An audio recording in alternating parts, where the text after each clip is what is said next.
Philly Film Games. It's over. And we're back. Nice. We're at the Lost Colony here at Philly Film Games. And by Lost Colony, we mean North Dakota. They forgot about us. I think we're a state, right? Yeah, we're a state, I think. And as my head twitches. Ugh. Gotta stretch. Gotta get ready for this. Not now, Baitin. Busy. No, did you ever hear of, did you ever watch Idiocracy? No. Oh my god, you would love that movie. It's this whole movie. Idiocracy is this movie about the future of mankind in terms of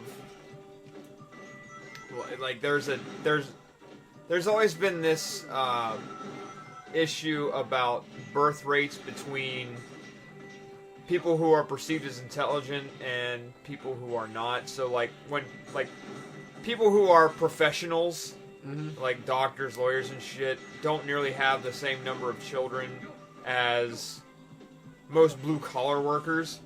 Yep. Well, the play on the whole thing is, like, the movie starts out with this comparison of two families, and it's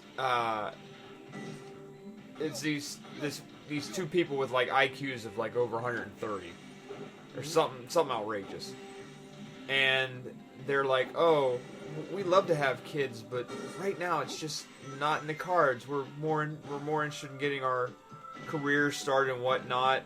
And then it goes to this other guy who was in high school and barely made it out as a football player.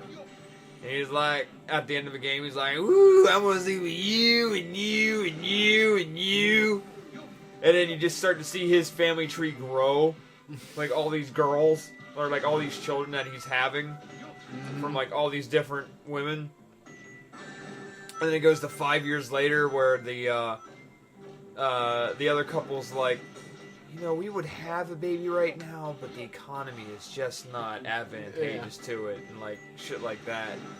And you go right back to the other one, and they're like, Lester, I found you with these aren't my panties, and she's like, and then she chases him around, and like the next thing, like other crazy shit, and then like you see their family tree like exploding even further and shit. And then you go back, there's another one back to the other family, and the wife is like, well, my husband tragically died, but before he did, we managed to get a sperm sample from him, so maybe I can have it, but I'm too old to carry the child, and blah, blah, blah, blah. And so then, you know, the other family tree is like so huge now and scary, and then it goes on to this whole commentary about the changes in research from, you know, actually trying to cure cancer and shit like that to like Viagra and all this other shit. To like get the 24-hour long erection or something. And so like go 500 years in the future, humanity is like really, really stupid to the point like even simple things are extremely hard. And part of what makes it funny is there were these two people who were supposed to be cryogenically frozen for a year. One was a dude who was in the military who's like everything about him was just average. Like his IQ was average, all of his abilities were average. And he's in this experiment. And the other one ended up they couldn't find the average woman, so they just found a street hooker to play the part. And so something happens and I don't want to give away all the details because it's just awesome, but that the project gets canceled before the year is up, and they totally forget about these two people in, you know, cryostasis. So they forget about them, and the time passes by, so they forget them, and it's like 500 years in the future, and the shit, like the things that they're frozen in, like, open up. Mm-hmm. And they were like, well, they were separated at first, and they're like, where am I? And the guy is like totally dumbfounded, like, what the hell? Where's the base? And like, it's like all this trash everywhere, and he, oh god, like, but the line that I used where the guy's like, not now, I'm baiting, which was short for masturbating, because like everybody just sits around and watches television, so like they're just like, imagine if this couch was just made for one person, and then there's a toilet right underneath you, so like you don't even have to get up out of your seat to you know, take a shit. And I knew it! Cheney was right! I couldn't help it. I heard weapons of mass destruction, nearly lost my shit, but there's floating boobies. So, sounds good. Wish I thought of that. But it's been deactivated for some time now. So they, there are, oh god, you just have to watch the movie. It is so good. You'd love it. It's a very cynical look at, like, the trajectory of human evolution. That it gets eventually, like, because like everyone complains nowadays, everyone's just getting dumber and dumber and dumber as technology gets better and better and better. So like there's this, especially when they get to their future, it's like technology runs everything, but it's not really running it well. And everyone's just dumber than a brick. I get my peanut butter and jelly sandwich. The world could be yours. Well, Scarface said that. I will get the Chaos Emeralds, and then we will rule the world, and then things will happen, and the world will blow up. Huh? Who is that? What are you? Why, it's a flying booby. It's Batman! I've got a great idea. How about making a deal? I don't make deals, and that would be bad for you. I'll show you a reaction. Let me drop my top.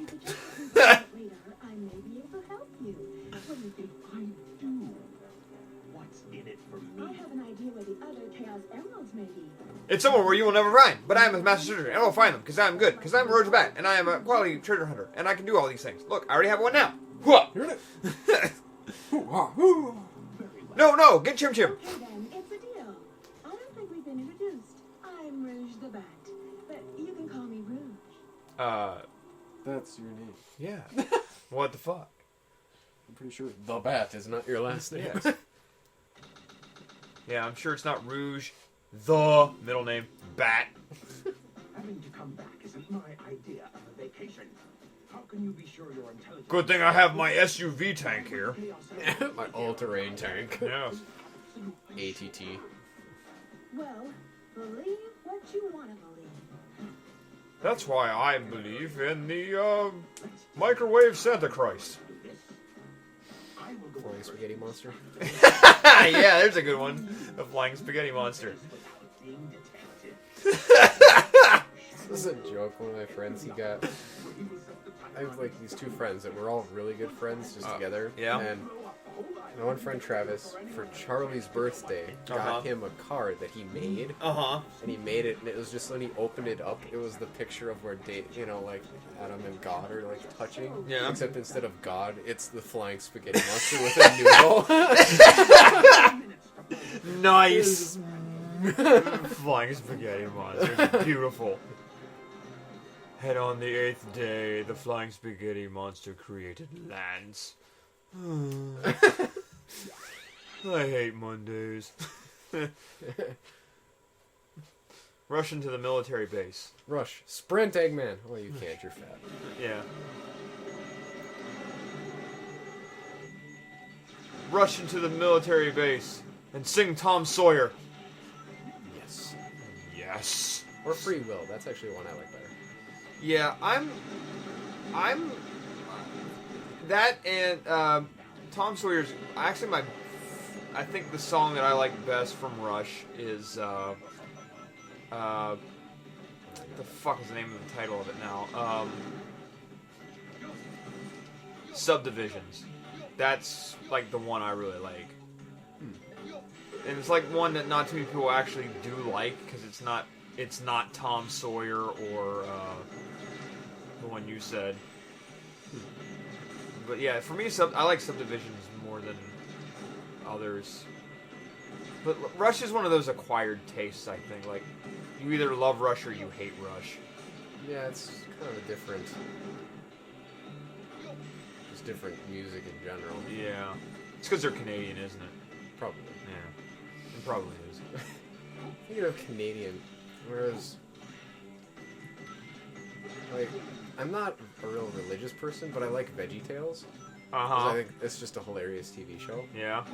And so, I found online this VeggieTales movie. It was like Minnesota Cuke. So it's an Indiana Jones knockoff. Uh-huh. And it was like... The whole story was this big, long, convoluted thing with Samson's hairbrush. What the fuck? Yeah. Okay. But I'm following this. But what made it awesome was that Samson's hairbrush was like this group of Canadians was after it so that it would give them the power to take over the world. Okay. It was just the whole thing was just so weird. Samson's hairbrush was involved. There was Canadians that like the Canadian Mountie showed up at the end. I am so intrigued. You have no idea just how fucking interested I am right now. That I've never watched a VeggieTale. The closest thing I ever watched was a Saturday Night Live version of a parody. Oh. No! I wish I didn't have lead for an ass! But Saturday Night Live made a parody version of them and it was hilarious. The only thing I can remember from the parody version was this thing that was supposed to be corn sitting on the toilet, hopping up and down, looking at Playboy. It was like, I lost my shit. Because it was just like, that was just too funny. Because what would happen was they were showing, this is exactly the scene, this part of the bit.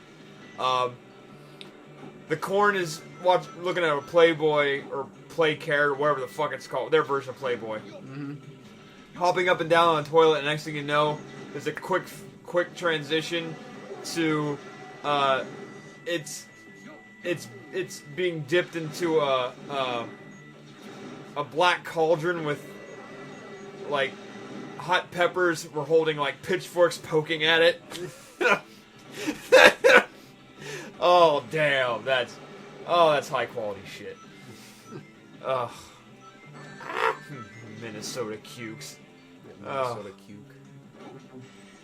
I mean, I don't know if I think I've told you this before, but like what got me into anime was Superbook, which was a Christian anime, which sounds like what the fuck are you talking about? But hey, I mean, it wasn't the first time either.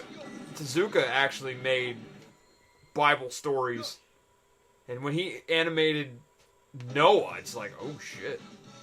Yeah, no, they've done some of them get pretty crazy. Yeah. Next time on Philly Film Games. That was too close. Yeah. Exactly. Yes. That was too close. Much too close.